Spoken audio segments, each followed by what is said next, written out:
Netherlands બાદ PM Modi Sweden પ્રવાસે વેપાર, સંરક્ષણ, ગ્રીન ટેકનોલોજી અને એઆઈ પર થશે ચર્ચા. દ્વિપક્ષીય સંબંધો મજબૂત કરવા પર મુકાશે ભાર.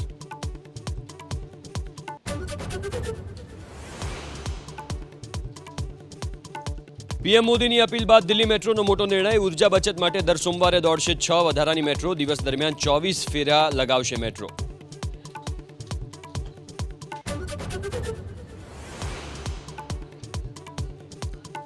વંદે માતરમને વિવાદિત ગણાવી અદાલતના દ્વાર ખટખટાવશે જમિયત. અરશદ મદનીએ કહ્યું, ધાર્મિક ઓળખને નિશાન બનાવવાનો પ્રયાસ.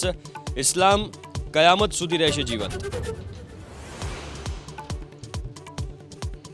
દિલ્હી એનસીઆરમાં મોંઘવારીનો ડામ. 48 કલાકમાં બીજી વખત વધ્યા સીએનજીના ભાવ. પ્રતિ કિલો ₹1નો ઝીંકાયો વધારો. સામાન્ય જનતાના ખિસ્સા પર વધ્યું ભારણ.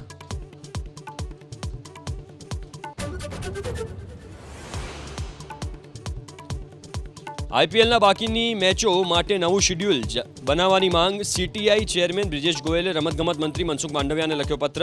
મર્યાદિત મેદાનો, પ્રેક્ષકો વિના મેચ યોજવા કરી ભલામણ.